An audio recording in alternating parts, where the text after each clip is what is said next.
Hey folks, welcome to another episode of Arcane Assist. My name is Tim, and I'm joined this week by John. How's it going, John? Not bad. How you guys doing? I'm just one person, but But doing everyone else well. is there too. It's listening. Oh, I see. You're like asking the listeners? 100%. All right, comment below how you're doing. That's what John would like. No, really. Like that's we'll respond. So this week we're going to show off some more Crucible Guard.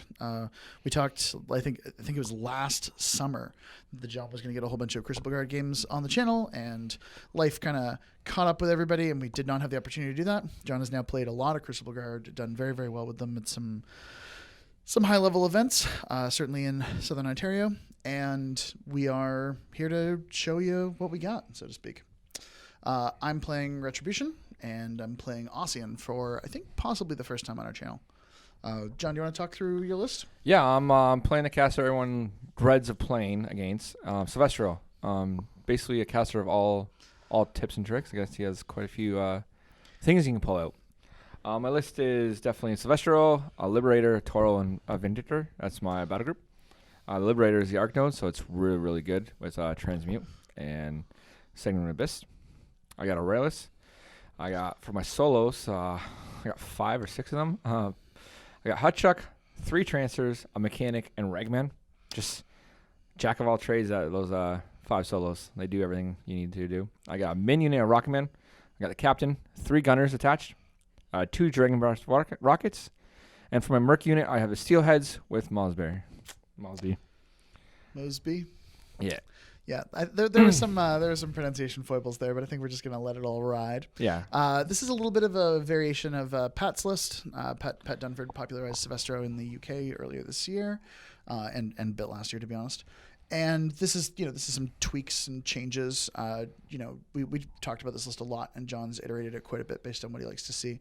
I think the premise in a Crucible Guard list pairing is that you kind of want like a gun list and a bit more of a generalist list, and I think it's fair to say this is a bit more of a generalist list. Yes, for sure. Definitely when you pair it with like McKay or Baldwin. Yep. This just brings everything else to the table. Yeah, and that was the pairing that you won the OTC Shark Tank with, right? Yeah, Syvestro and McKay, and I just played McKay the whole time for that though. Awesome. Everyone was afraid of Syvestro. So for my part, I'm playing Ossyan in the Dawn Guard theme. That's Legions of Dawn. My battle group is Hypnos and Imperatus, big, beefy character jack battle group. I have a maxed unit of Desters, which is something I did not expect to say, maybe even a year ago. I have a Dawn Guard Sire. I have a House Shael Artificer. I've got Iris. I've got a single Ghost Sniper. And then I have an Arcanist, who we're going to forget to deploy at the beginning of the game and then catch that on turn 2. Then I also have a maximum unit of Sentinels with their attachment and 3 Soulless Escorts.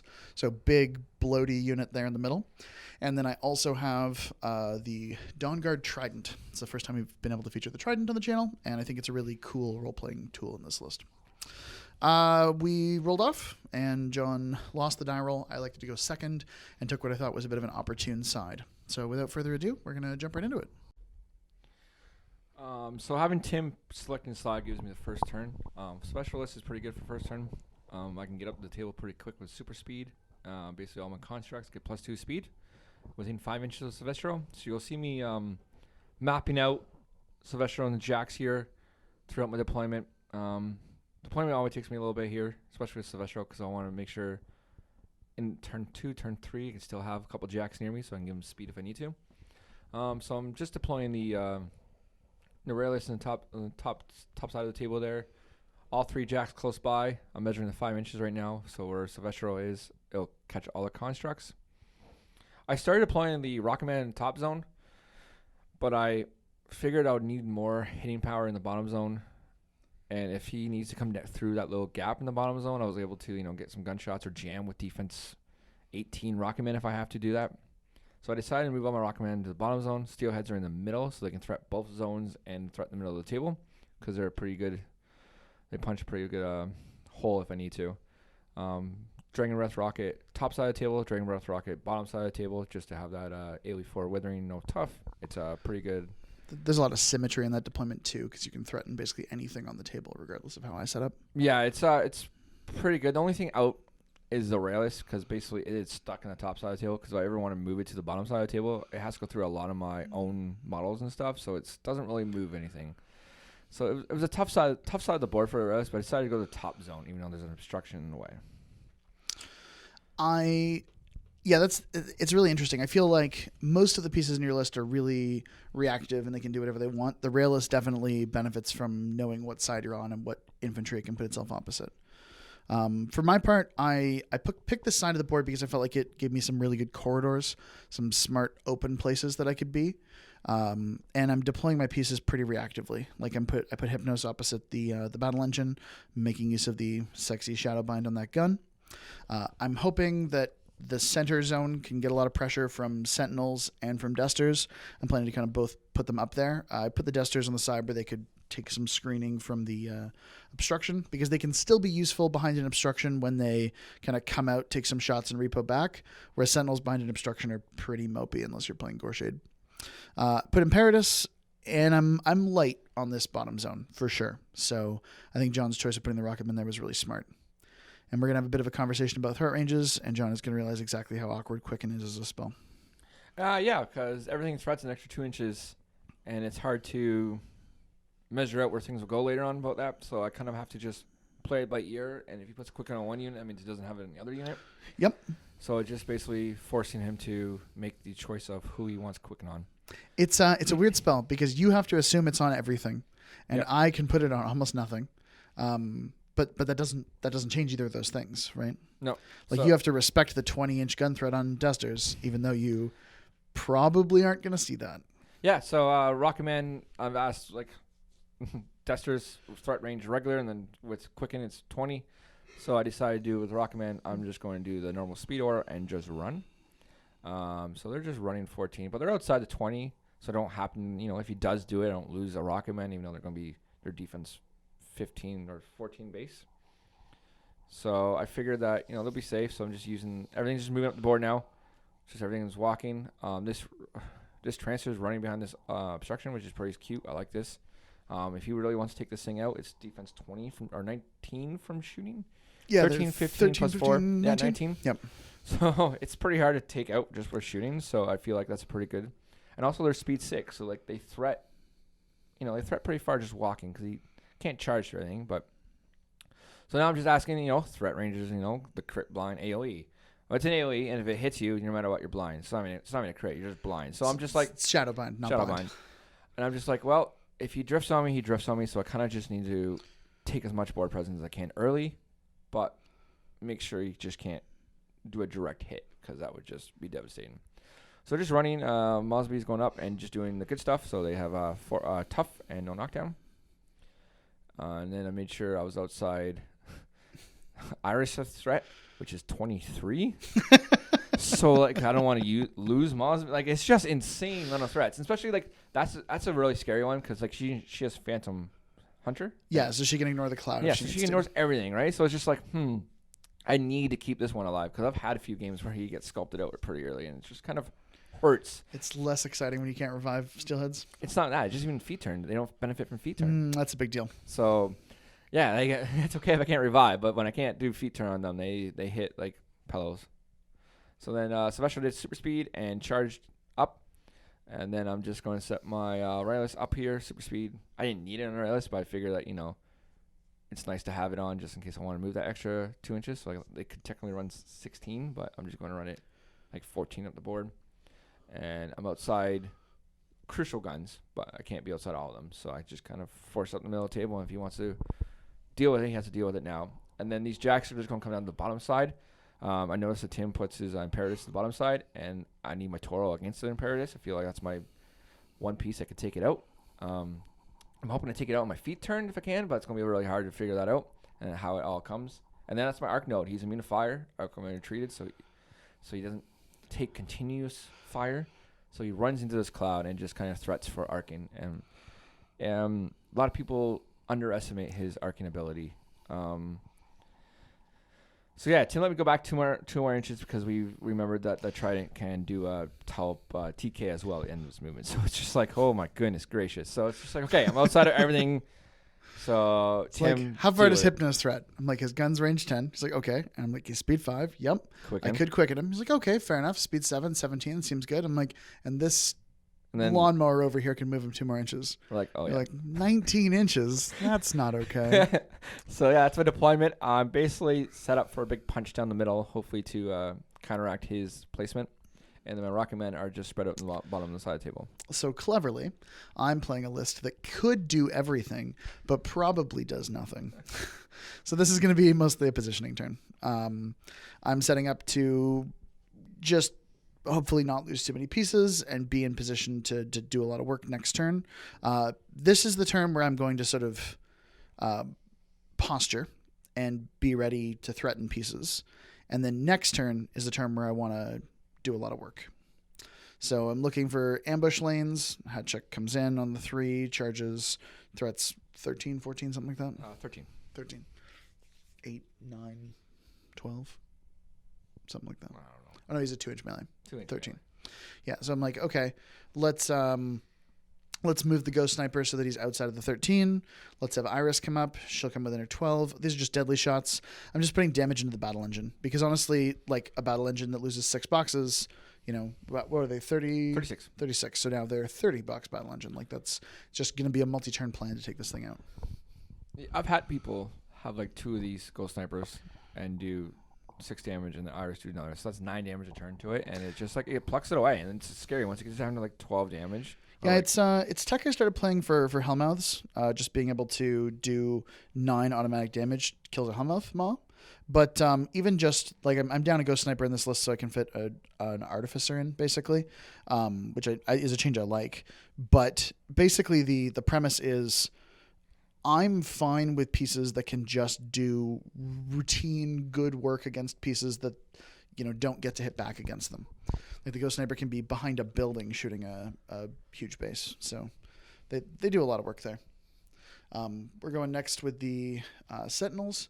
Ossyan he threw Fortune, threw Hypnos onto the Trident, and he threw Quicken onto the Sentinels. So these Sentinels are going super, super far. And again, I mentioned that I have 3 Soulless Escorts on them. I'm playing like basically all 3 of those Soulless Escorts really far up because they're like a kind of a mini tar pit in the unit that requires that they be kind of engaged, and then whatever deals with them usually gets cleaned up by Vengeance, which means the Sentinel unit can kind of play in waves a bit more effectively. I also put Shatterstorm up on the Dusters. Now Shatterstorm on them is really good because just RFPing a couple of pieces in John's list prevents him from keeping those units at full strength with Revive. Yeah, once you said RFPs, I'm like, okay, well, this is a unit I need to deal with as fast as I can. I can always purify, but then like it means I'm playing up the board quite far, and I lose all my upkeeps as well. So. Yeah, I did the math. I was like, oh man, like I really have to cast, like 2 spells again if John purifies, and that's going to cost me 5. And then I'm like, but he kind of really wants Transmute, and Purification.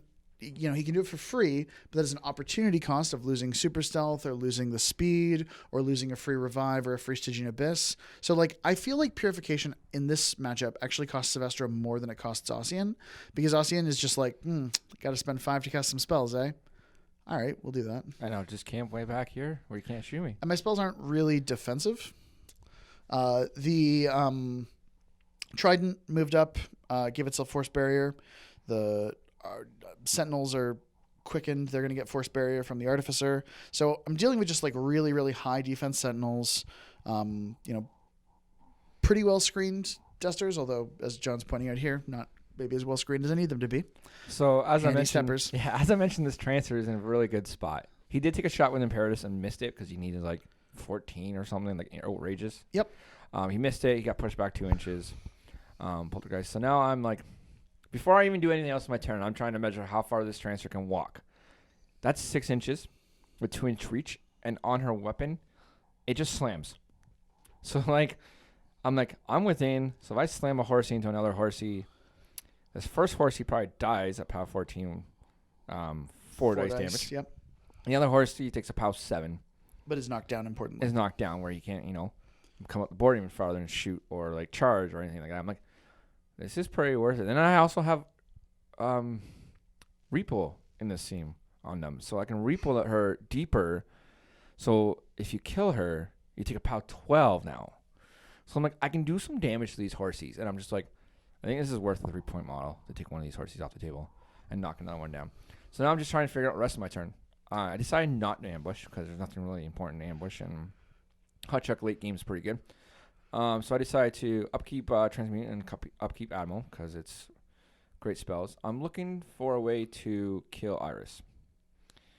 I have an Arc Node. People underestimate this Arc Node. So I'm thinking of walking up or running and then arcing a Stanger's Abyss through it to hit her. Stygian Abyss. Like as of the river Styx. Sure. Case of forgetting, you know. And I'm just like, I'll lose the Arc Node for it, but taking her out is pretty good because that's 3 less damage against my battle engine. And also, I don't need to worry about losing any key solos in my list later on. Yep. Not to mention those deadly shots ignore tough, so they're really good ways to kill steelheads, and she's rat 9.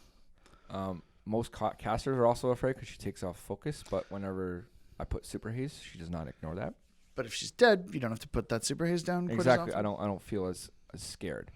So I decided that is what I'm going to do. I gave 1 focus to my Vinegator, and I was just like, he can shoot something or boost and then shoot and then kill something as well. He's really good Jack in this list with Syvestro. Do you debate feeding here? No, not once.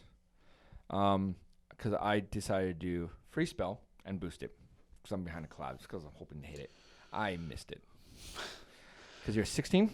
She's a 16. I'm 7. So I need a 9. I rolled an 8. Debated about doing it again. I'm like, nope, I'll just camp 3. That's okay. I'm behind a cloud. You don't got many guns that can get to me. So I guess my Rayless will walk up to...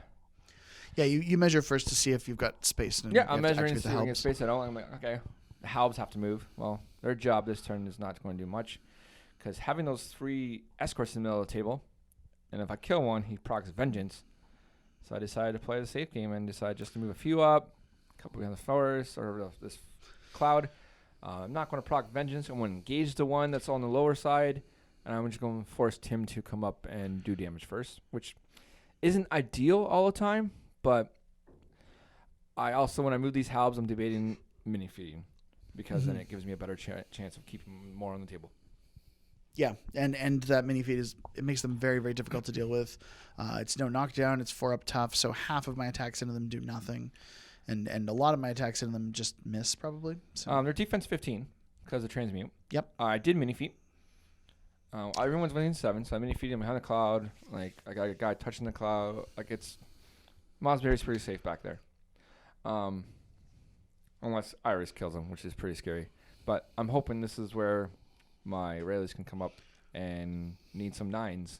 10s. 10s, yeah. Just hero Rayless, roll some 10s. Yep. So hits my Jack, and the first one hits her right on. She's dead. Fine. Better lucky than good. Hey, dice rolls. Just keep rolling dice. Something will happen. Now I'm debating. Do I spray anything else? We catch the fact that you hit your Jack. Yeah, we catch it, and it does like 6 damage to my arm or something. And then you remind me, oh yeah, I have to just check if my unstable Arc Node cripples. Yeah. And I'm like, what? Yeah, and my Arc Node went out too, so like now it has no Arc.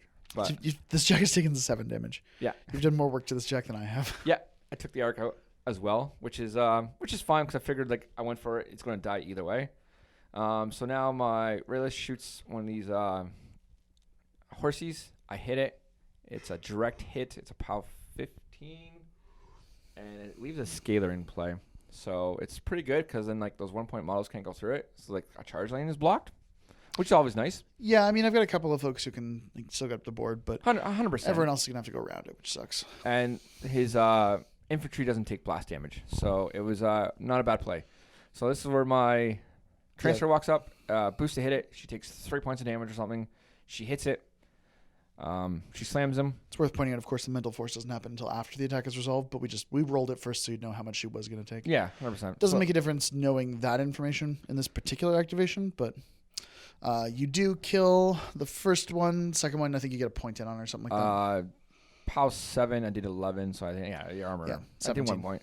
Either way, it did its job and killed a horse and knocked one down. Yeah, no, in terms of what you've killed right now, I'm down 8 points of Dusters, if you want to think about the difference between a min and a max unit, and 7 points for Iris. So, like, you've killed 15 points of models. Yep. Like, this has been a pretty good activation so far, and you're just demonstrating nice and clearly that after your repo, you're in position to be in the AoE 4 range of both Dusters. Which is another power 12 against him. It's pretty good. And the one guy, it does damage. Like, that's just the point, right? And also, he needs to do an activation to remove them. Yes, that's the critical part. Because free strike you don't want to take, because I can also boost a free strike hit with Mental Force. Gross. So now this is a turn where my Rocket Man will stay a little farther back and do defensive action. So if Imperatus wants to come in, their defense 16. You need 8s to hit. Not always the easiest. And I gave him a couple. So, like, if he wants to sidestep into the objective, he may, or sidestep into something else, he can. And then you're just going to move a Vindicator and a Toro up into position to kill Imperatus after that. Exactly. This transfer runs over to hug this wall over here just to hopefully do the same thing. The following turn, charging. Transfers are no slouch. You need to be aware of them, and they're scary. They're difficult to figure out, and they're low enough commitment in the list that you can afford to throw them away. Yes. Like, they are 3 points. Yes. At 3 points, they're just like, they're fairly disposable, but also durable from shooting. Like, hard to kill, hard to remove. Like, defense 13, they had to get 15 from shooting. Like, it's just... They're kind of where I think a combat solo sort of should be in the game. Like, disposable in terms of point cost, but also really, really powerful in terms of effect. Yeah, and you know, not so powerful that they're busting the game, but definitely a challenge. So quickly here, I just move a Toro down the bottom side outside of threat range. If he wants to go 2 and 2, he can come over. And then everything else just kind of... My Withering unit walked up and repoed in, and my Mechanic ran up towards my Relics to get some healing in next turn. That's an Admonition countercharge Toro, so it's it's not like great to engage. I've got like a couple of cute lines of play where I was like, well, Imperatus could charge like up past the Trancer and he could attack it, and then I could miss or kill it and be pushed and get into melee range for my next attack to be on the Toro. And I'm like, all of those things are basically foiled by Admonition and countercharge, so I'm just gonna not do that. Sounds like a lot of work. So we get a Righteous Vengeance attack from the Sire. He moves up, he kills that Trancer, and the other two get pushed. Neither of the attacks do enough damage to kill another horse, but still did great. Yeah, I think I left one on one, actually, and one I spiked hard. So the horse is knocked down on 1 now. This is the point where we find out that there's an Arcanist on the list. I'm like, I'll just put him in basically my deployment zone. John's like, yeah, that's fine. So playing the correct number of points in your list, why not? I look at vectors for Imperatus. What's available to him? What's he want to do? I'd like to get rid of this Trancer, but honestly, it just might not happen. I'd like to put something into this zone that's relevant, but I really just, this turn I need to get, a point or two, and it looks like it's going to be a point because the way John's put the halberds in the middle unit, there's just no chance I'm going to clear that. So my line of play is I want to clear the member of the weapon crew, the Trancer, who's in the top zone behind cover, and I need to kill the Arc Node. So to do all of those things, I'm going to be focusing on making aggressive use of that Trident. Trident's currently on 1 power token, so I'm hoping it gets, minimum 2, but ideally 3. That gives me a couple of shots. I'll have, if I charge the Liberator and end up knocking it down, I won't have to worry about Sentinels like missing it because of Ashen Veil or anything like that. So I'm hoping that if I charge it, I can do so at a vector where I'll put 2d3 shots into that Trancer, and I'll use boosts to hit it, and I'll use Fortune to reroll those boosts. So I'm hoping that I just like make a ton of attacks and will eventually hit it. So that's the line of play for the turn. We'll see if it works. I considered things like arcing an Arcantrix Bolt into the Liberator and just making it stationary, but at the end of the day, I decided it was more like this turn, the Liberator's definitely going to die, so I want to commit as few resources to it as possible. So I confirmed with John that if I charge the Liberator here, I still have line of sight drawing from the back of my base to the Trancer over here, and he's in both my right arc and my unrestricted firing arc, which he is. I charge up, I generate some shots, So he's charged up and generated 2 power tokens. Generates 1 shot in the left, 3 in the middle, and 2 in the right, which is, as far as I'm concerned, perfect. Might actually be the opposite of that, but the point is he got 3 in the middle, which is the place I really want them to be. On the charge attack on the Liberator, I ignore Ashen Veil, so his defense 13. I need a 7 here. I'm just going to rely on Fortune to roll that for me. I hit without needing to re-roll it. I slam him 4 inches. Little smite prow there. That's the name of a part of a ship. The collateral slam hits a halberd. It's POW 12 because of my strength, and the halberd is tough no knockdown, so he gets to make a tough check here. And he fails, so he's dead, but not RFP'd, so that's fine. And the Liberator takes a nice boosted POW 16, which is... Dice off 1 because I'm knocked down. You still have your shield, but I think I took the shield out with that attack. Oh, yeah, you did take a shield out, so yeah. So, yeah, you just going to roll some damage here? Yep. I take a boosted shot at the Trancer with the right-hand side. I miss it. I reroll it with Fortune, and I hit on the second attempt. So the Trancer goes down pretty quickly. Yeah, you're taking some pot shots at the Trancer. You're taking some pot shots at the Liberator, and you're also taking some shots at some one Halberdier. I put I'm like, I think this Liberator who's knocked down and in walking range of a couple of Sentinels is just gonna die. So I'm gonna focus on just using Fortune to generate rerolls and put a whole bunch of shots into Halberdiers. I put a couple of points of damage into the battle engine with a boosted damage roll. Again, it's a multi-turn plan, and that plan has to step up a little bit because of Iris's death. But get the last couple shots. Also miss. I need 9s to the halberds because they're defense 15 right now. And I toe back a little bit, so I'm just in the zone. So at this point, the zone is cleared and being scored by the Trident. That's what's important this turn. That's what I want to do. Yeah, that Trident is a bigger problem than I expected, but I also wanted to control this bottom zone more, so this is why I'm leaning more towards this bottom zone. Because he has a funnel he has to come into, and I have a funnel going to the top zone. So it's kind of like a seesaw battle right now, and it's basically see you can score some CPs first and hold those CP lead. So the Dusters, who are able to move through each other because of the Tactician bubble, they just move up a little bit. The one guy who's standing aims, the last guy just stands up, and they're going to take some shots. First guy takes a shot at this Trancer, doesn't have cover, but he's only rat 6, so he needs a 9. He misses, gets pushed back into the wall. Other Duster also misses. He gets pushed a little bit. And the last guy takes a shot at a halberd, also defense 15, but I'm hoping to put some damage in. He misses his shot too, so that's okay. They get to repo a little bit, so I just reposition them up. They're in a little bit of a not quite triangle. 2 of them are base to base, 1 of them's not. The Sire charges. This might have been a bit of a mistake. I probably should have shot with Imperatus first. I was just kind of thinking about that 5 as a virtual guarantee, and it's not. I roll a 4 and miss. So I'm thinking about where I want to send Imperatus, and not knowing that for sure, I just moved to activating the Sentinels next. Sentinels are really fast this turn. Soulless Escorts are just base fairly quick. So these are just walks. I'm not charging anybody. Sentinels are just walking 7. Again, my goal is to play them in waves. I'm moving them into the zone. I've got a handful of them in the trench, fairly well defended because of it. I'm playing some back and behind, not quite going into that scather, but staying in a relevant spot. And I'm playing those Soulless forward to kind of serve as a bit of a jam on the halberds. So they need 10s to hit, so they're probably not going to hit. But the 2 who engage the Liberator kill it quite handily. The odds of hitting a 10 versus the odds of hitting a 12 are like really different, which is why this unit did not charge. I felt it was pretty easy to kill the Liberator without it. And charging those halberds, they get set defense and they go to 17. So it's a strong unit. Yeah, they're pretty amazing.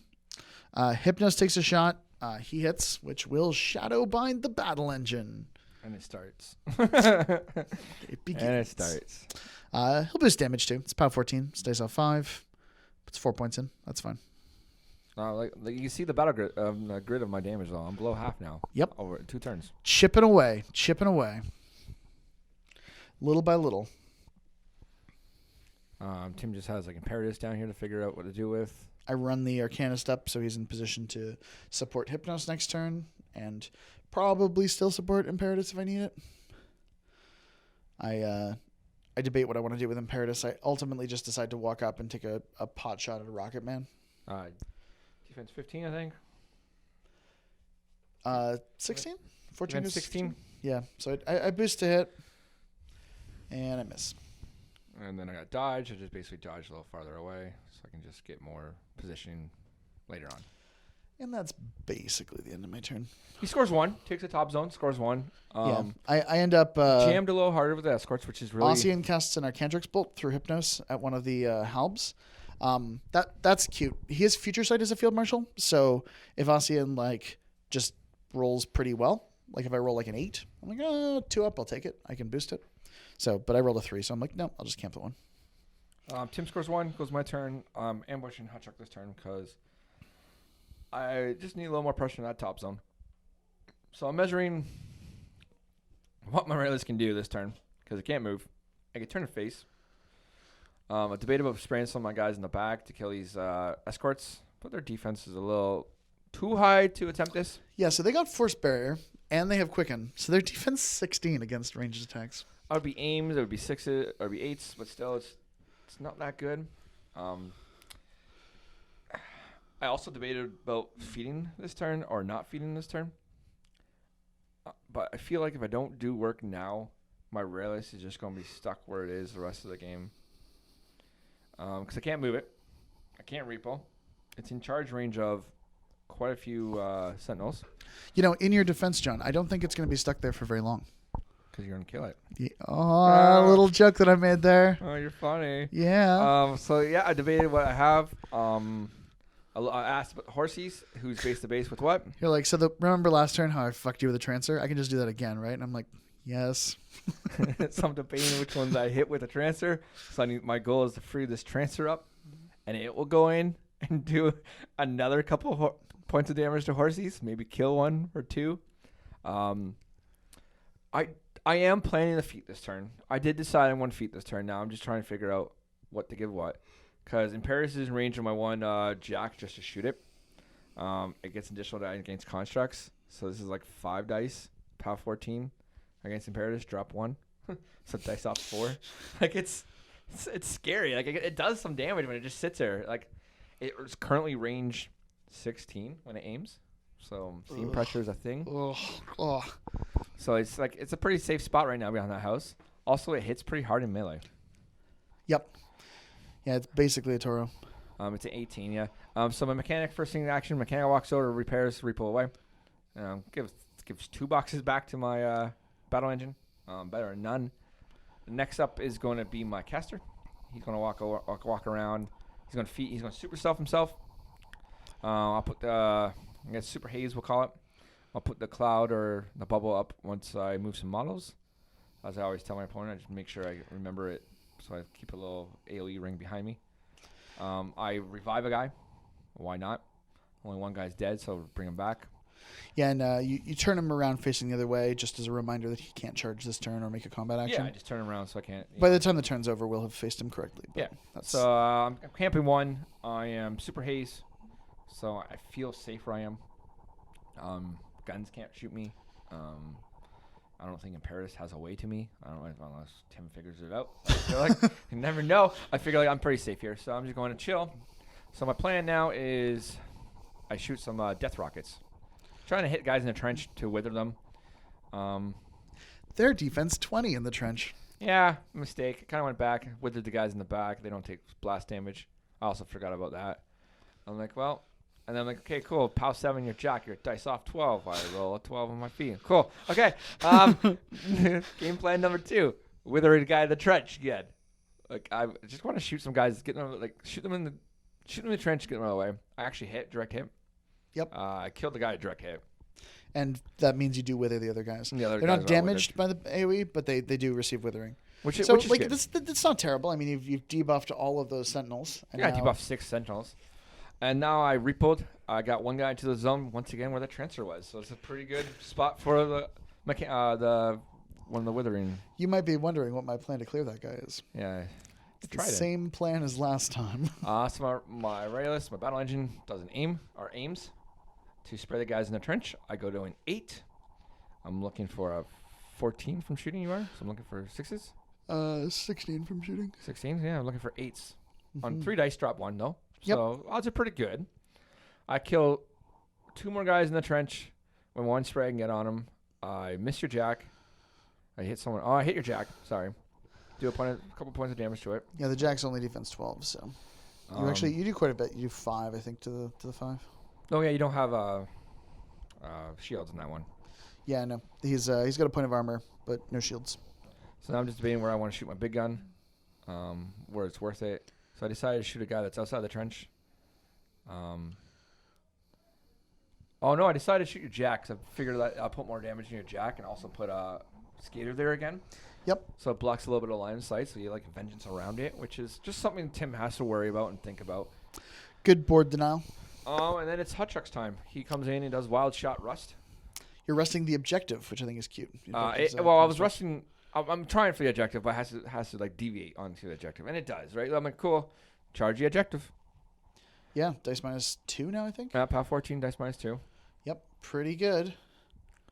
Do 7 damage to it? Yeah, it does 7 damage. Yep.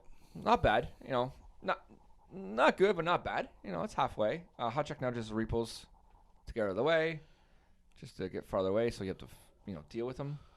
Now it's coming down to the bottom of the board. Time's always a factor when I play Syvestro, but Syvestro, if you get a lead or you get a solid, like firm hold of the scenario, you can just kind of grind out the turns. So now I'm just doing my Toro. He just walks up and kills that one guy who was in the zone. Under feet, it's pretty trivial. Now this Jack that's aiming shoots, hits. And you're like, just like 5 here are dice. all my dice, and I'm like, yep. Does like 10 to the shield. It's not bad. It's very good. And then I'm like, okay, remember how this transfer? It's going to charge. Under feet. You don't even need to charge. You can just walk. I could, and it doesn't matter. I don't get boosted, so I don't get an additional die. So I hit. I slam the one into the other one. You do get an additional die for that. Additional die on that. Under feet turn. Yeah, you kill that guy. And then we have a brief conversation where you're like, don't I get the additional die on the collateral? And I'm like, no, the collateral doesn't belong to you. Yeah. So it's not your damage roll, which is the same reason the collateral won't trigger vengeance. So collateral's just 2 dice, power 7. No damage on that one, but that's okay. Importantly, you knock another horse down and kill a guy and get to repo back into that awkward position. I decided to repo in front of Imperatus and engage a horse. Yeah, and now like the thing that's cool about this is you talked about just how much it taxes the number of attacks I have available. Like, I want Imperatus to not be pushed back 2 inches by that guy, which means I have to move a model behind Imperatus. Well, that's an activation I've used up. I want to kill that Trancer. Well, I have to send something in not only that can kill it, but that will kill it, and that doesn't necessarily die to a POW 12, or that I'm okay with dying to a POW 12. Like, it's just a big investment of resources. Yeah, the Trancers are really good in waves. And having bring the second one around to kill another horse, he was awesome. Rocket Man, they're speed 7, defensive action. They can fly over stuff, so I'm like, oh yeah, they can just walk into this horse. Under feet, they do pretty good at POW 12s. Well, and that guy was knocked down, so he was pretty easily hit. And the other one, I do no points of damage, but this one's already on like 1 box, I think, from before. So that's like you have 0. We have 1 horsey left in this unit, and it's 2 Trancers and 2 Rocketmen. It's pretty good. So now I'm just like, okay, I'll just position my halves. I'll just walk them up. You've already got vengeance from the gunshot, so I'm just gonna kill these 3 escorts and kill this one halb that's in the sentinel in the trench, and then one of the guy was turned around backwards is now going to be a contestant in your zone, and Mosby's going to have to go in this fire cloud to make sure everyone's in range. And I gave the good stuff. I gave the tough and no knockdown, because I don't think I need the bonus to hit under feet turn when I do combine arms. So I didn't charge. That was a mistake, because if I charge, I get the powerful charge. Is it +2 to hit? You have to move at least 3 inches, though, and those sentinels are jamming you in pretty hard. Yeah, so either way, I didn't charge. I also thought about charging the objective, the 2 guys on the top. That means I would have to like flank hard around, and don't think I have the command for that. So I decided just to take the 4 guys out if I can. Kill 1 escort. Yeah, you're doing like 2% CMAs, which is helpful. You've got extra attack options, basically. So I'm a 5. I go to a 7, back down to a 6, but I have 3 dice. Yep. And Soulless Escorts are only defense 12 now. So I'm knocking some out. The solo guy missed the one sentinel that's behind this little obstruction in the middle of the table. He can barely see his sword. But other than that, I killed 4 sentinel, 3 escorts. And I'm like, okay, I'll pass the clock back over to you, Tim. It's see what we can do. All right. So that was a pretty effective feat turn. It did a fair bit. Imperatus heals for 2. The objective heals itself for 3. John has, however, used a fair bit of time. So my goal now is to stay relevant in scenario, stay in the game, and just keep kind of clearing at an aggressive pace. So all of the Sentinels move up with the Vengeance moves, and I'm just making attacks to try to clear what I can. These are all defense 15s. So I'm looking for 8s, and John's got tough checks, but they're no longer 4-up toughs. So I'm just trying to be relevant and effective against this unit. And they're still tough, no knockdown. So Ossyan's got some focus. I debate what I want to spend it on, looking at options for if I need to quicken or if I want to, what I end up needing to do. I upkeep Fortune. I end up keeping Quicken up too. I drop Shatterstorm because it's only the one guy that's left. And I allocate out 2 focus, both to Hypnos. I think about it for a second and end up putting the focus over on Imperatus and allocating 3 instead. So, what's next? Got to deal with this Trancer. He's a bit of a problem, and he's a huge dick, totally being in my space. Ranged attacks are really bad against him because he's engaged and he's got Force Barrier. But Dusters have a melee attack with their mount that they can make. So I'm thinking I'll just go over and just try to roll a 6, and if that fails, I've got a shot that I can take somewhere else because they have dual attack. But the easiest activation is the Trident, who's going to go first. Trident's going to charge Hatchuck. I generate shots, generate power tokens. This is actually slightly out of order. I should move the model first before generating shots, but I basically told John what I was going to do and then started rolling shots. I'm going to move him so that he faces, basically so that I've got left arc and the center on the halberd over there, and then the rest of the shots, whatever's left of the center shots and the right-hand shots at the weapon crew. So that's what I do. Generates a couple of tokens, charge attack, hits, slams him 3 inches, and I think he leaves him alive on 1 box. He does 7 damage to Hatchuck because he's a big, ugly ogre. Yep, leaves it on 1. So, first shot, I'm going to take some red arc shots. I'm going to take it at the actual, the left arc, I take it the halberd. So I kill the halberd who's contesting the zone. So now I need to kill the members of the weapon crew and Hatchuck. So I finish Hatchuck, and then we're going to take another shot. I'm just going to take this at the actual weapon crew itself. Rat 6. Defense 14 because of concealment from the battle engine. Yep, very nice. So I need 8. I rely on Fortune to get that for me. You take up. Yep, I feel like I was a play. Yep. It's always nice to have it. You missed the next one. You take another one. Second to last shot. This one hits. I can't take up because he's outside of 1 inch. So now I've got just 1 guy left in the zone. And Fortune does it. Missed the boost for defense 12, 16. You missed the boost 10, but Fortune got you to it the second time around. Yep. Fortune on that thing's really good. I like it a lot. It does. It's done work this game for Tim. Like it's basically just controlling that zone all game right now. Yeah, it's one of my favorite pieces in terms of just the tools that he can bring to bear with that.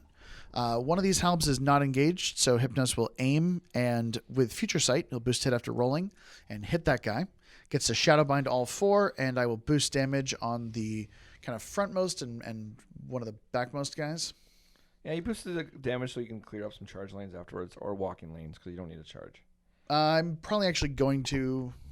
I think I end up charging here, just because I want to kill the battle engine. So I'm trying to free these guys up as much as possible because of that. I've got one of them who I hit but is shadowbound, so he's still restricting that lane a little bit, but I end up getting some pretty good charge vectors anyway. The officer goes first. Then one of the other guys from the unit. Third guy goes in. And then I've got a 4th guy here who comes in and just ends up staying in that model's melee range and getting a charge. So that's 4 charges on the battle engine, which with the almost half of it that I've already taken out, I feel like should be enough. The banner runs over to toe into both zones and also be in range for the officer.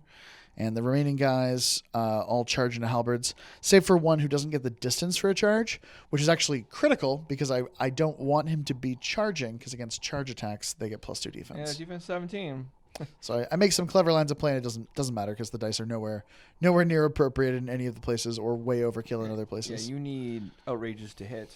Yep. So it's kind of 10s. 10s are pretty good, and the one guy only needs an 8, but I still miss them. You miss all 3 of them on the... Yep. He's Shadow Bound and he still missed because you rolled. So we're like, okay, cool. Up to the battle engine. Hits. And then he just cranks damage. The dice turn around here. They, it's cranks damage again. Great when you don't totally need them. I kill him in 2 attacks. I've got 2 left to go. No one has a redirectable attack because nothing else is in range or their facing is wrong. The guy who charged is in for the Shadowbound guy can't get in either. But so I'm like, all right. Mosby moves up and shoots Alejandro. Like, let's kill the linchpin model. And I missed that attack. Because he's a 13, 15, he's a 17. Yeah, and I'm a 7, so I needed a 10 there. But I was like, if he goes down here, then you can't revive members of the Halb unit, which makes it much, much harder for you to contest that top zone in the long term. So the blast damage from the transfer kills the horsey? Yep.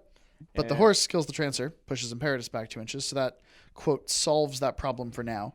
And again, with my plan being just don't lose, keep pressuring clock, stay relevant on scenario, this is the turn I have to put Imperatus up into the zone. Key play there. He put Force Barrier on his caster. I did. I was like, don't lose. Clear and score, don't lose. So I'm debating now if I want to countercharge with my Toro. Yep. Your boxes are spread out quite a bit, and I don't think I do enough damage to take anything out, so I decided not to. So here we go. He walked in to take a swing at a defense 16 Rocket Man. Misses. I misses. I dodge a little closer, so he has to swing at him again. He And does. on He the second hits. initial, I kill him. And then I Kills the boost second for one. the future sight and kill another one. So I've just towed Imperatus into the zone. And I killed a couple of Rocketmen. Nothing super exciting, but Well, that was a quick fire check that failed, and you killed Mosby with fire. So no longer friendly faction. So no more revive, no more +2 strength, no more tough. and I'm up 1 point. You are up 2-1. Yes. I have currently, I think I have maybe 8 minutes left on my clock. So it's down to it's top 4. So my plan here is score bottom zone, contest top zone, and try to put some pressure on your caster. I think you have a little more than 8. Maybe I'm wrong about that. Maybe You're definitely getting a little lower, right? Yeah, I'm definitely 10 minutes behind Tim. Yeah, and I slipped at this point just below 20.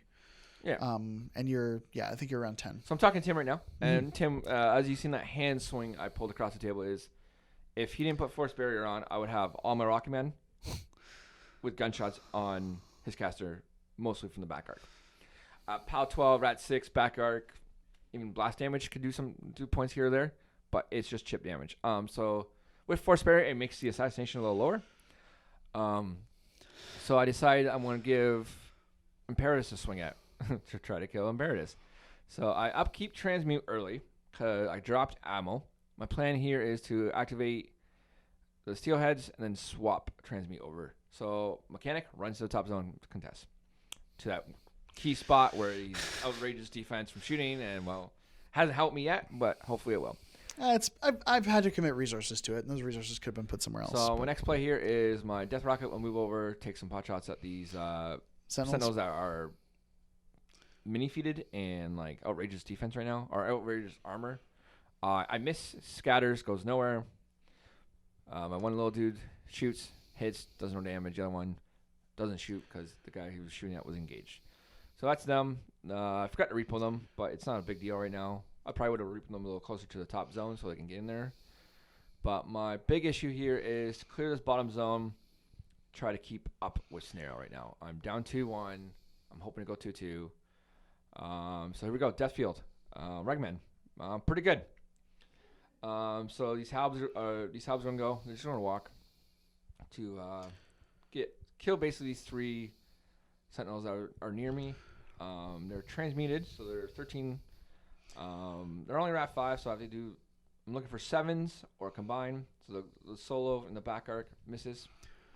I decided to do a 2-man combine to kill this couple of them in the middle of the zone. I'm gonna proc Vengeance again, but I feel like that's okay because he has a far way to come across the board. Plus, you're taking models off the table. Yeah, more models can take off the table, the better. I wouldn't have been happy if I could revive this turn, but I can't because I was hoping the fire would go out. But it's a chance you take. So the caster goes over. Hot swaps transmute over to the Toro. Yeah, a little of the old Power Strike 22. Yep, because of Regman. And then he super selfs himself, so he can't, or super haze, so he can't get shot, and he's camping 1. So the Toro now is going to activate. He's basically just going to walk up. Stay within 3 of Stay within 3 of Regman. Regman. Dark Shroud. Also, there's room in between if I need it. Downside here, I need 7s. So I missed with my sword originally, but I hit with my shield. But even with my shield, it's a little outrageous power. Yeah, I think it stays down 1. Like, so yeah, my shield is currently base 13. It goes to 15 with the transmute and goes to 17. So I'm looking for hard 7s. I hit a couple. Then he... Yeah, critically in your first 2 attacks, you take out movement, which Yes. makes it way easier for you to do this on the right number of boxes. And your last attack, you drop me down to, I think, 4 boxes. 4 boxes. Movement's still good, but right arm is crippled. So I walk up, I need 7s. Yep. So I boost. I'm debating, do I boost or not? I'm like, I'll boost it. I'll only get 1 crack of this. I hit the 7 and it's power 22. So I just take them out. That's sufficient to kill. So 2 jacks walking. Take Is them out. the Vindicator 1 less? Is he 21 or is he 22 as well? He's power 18. Yeah? Okay, cool. Pretty sure. Well, I mean, it doesn't matter. You definitely Power kill. 17. 17. So he's 21. It's 1 Ha! less, but I rolled 10 on dice. Should have made a dinner bet. Sure. Then I'm like, Rocket Man. I'm like, what do you do? I'm like, I feel like I still put the pressure on your caster. So I give him the Speed Aura, which is their Speed 9 now with Repo 5. So I get quite a few in the back arc. Power 12s. I am Rat 6s. Your outrageous defense from shooting 19 goes to 17. Nope. I'm done with Quicken, so I'm only 15 goes to 17. So back arc is 15 again. I'm 15, so I'm looking for 9s. Could happen. Yeah, I'm looking for 9s. So all of them are in the back arc. The 2 gunners don't get there. My UA is front arc, but he's Rat 7. So I'm looking to hit some. I hit 1. It's about 12. Reduce it, take a couple points of damage, or take no points of damage there. Yeah, because this one takes 2 points of damage. Chip damage right now. This is all it is chip damage. Scare his caster because he doesn't have much down this side of the board that threatens him. you roll boxcars there. I roll boxcar. Chip damage. I roll boxcars, but you're like, oh, I'll reduce it. I'm like, okay, Repo 5, it's just spread out, so, you know, any AoE will not kill me, and then it forces you to run away. And I slap it to you, we each score 1. I'm at 2.5 minutes, I think, around this time now. Yep. It was a time turn. Yeah, it was a tough turn for you, and I'm like, okay, well, I don't want to lose that clock advantage, so I'm going to repair the objective. It can repair itself, which is pretty awesome. Sentinels are going to move with their vengeances. They get to make a couple of attacks. Just attack this guy over here. A couple of attacks there. We get 1 hit, finishing off those guys there. And I'm looking to just remove all of the pieces that John can possibly contest this top zone with and then stay alive in it. Ossyan quickens himself, advances 8 inches into the zone and kind of turns so that he can see the Rocketman. And then I give him Force Barrier. So I've got +4 defense against ranged attacks now, and I'm camping 3. I couldn't afford to also heal because I have kept Fortune on the Trident. Hypnos moves up. Hypnos takes a shot at the Death Rocket, kills it, boosting blast. I'm just trying to take pieces off the table for John. The Trident charges the Crucible Guard mechanic. It generates some power tokens, boosts a hit just to make sure it's got Fortune and a boost, which is awesome. It repos a little bit more into the zone. So another piece that's just well insulated, well protected, not going to get removed, scoring that zone really well. Sentinels go next. Sentinels all advance, and we start making some attacks. They need 6s to hit, and because these guys are no longer tough and no longer transmuted, they're just ripping through them. 6s. They finally miss 1. It's a key one because he's still in the zone. Yep, that's the last guy in the zone. I'd otherwise score it with this unit or with Ossyan. The Ghost Sniper just runs into a position where he can contest next turn, and we each score a point. However, it's starting to look really good for me from a scenario perspective. 2.5 minutes left. This is where I decide I'm pretty much in a bad position. I have all my Rocket Men now. Can get within 4 of Ossyan, and now they can do their big guns. My Toro cannot get there, so I dropped Transmute. And I'm like, well, I'm going to go for the Assassination. This is a pretty cool play. Caster activates. I gave 1 to the Vindicator. Free spell, Stygian Abyss, gets a crit. Boost damage, POW 12. Yep. Off 3. Off 3. Quite a bit of damage. Yeah, rolled all right. Not outrageous, but all right. I reduce it with focus and still take a chunk. Spend 2. I'm looking for a hard 3. You're looking for 6. another Stygian Abyss. Looking for a 6 here because I'm not boosting it because I want boost you damage. managed to walk into my back arc, and I'm dice down. I'm -4 defense, so you do hit it. When I boost damage, I do 4. And then I'm like, cool. Vindicator walks over, boost to hit. Hits. And boost damage about 14. And even with the reduction, that is exactly 4 boxes and kills me. And after that, it would be a whole bunch of Rocket Man. Maybe speed bonus, maybe 1 or 2 in the back. Other than that, it would... Yeah, so we look at a couple of options here. If Ossyan had turned slightly and not given Syvestro that back arc. I mean, I'm playing a little quick at the end there, so obviously mistakes are made. If I'd been in the trench, I might have been in a slightly better position. If you would have just ran to the trench, the game, you would have won the game. I don't know. The quick, I maybe. Because then I'm camping 6 instead of having Quicken. I figured with Quicken, it was almost as good as the trench, which I'm mistaken about. So Quicken's +2 defense against ranged and magic, which gives me, with Force Barrier, +4 defense against the ranged attacks. But when you got the crit on the Stygian Abyss, that was worth that 4 defense. So I'm back down to a 15, which means all of a sudden that Vindicator hits me instead of probably not hitting me.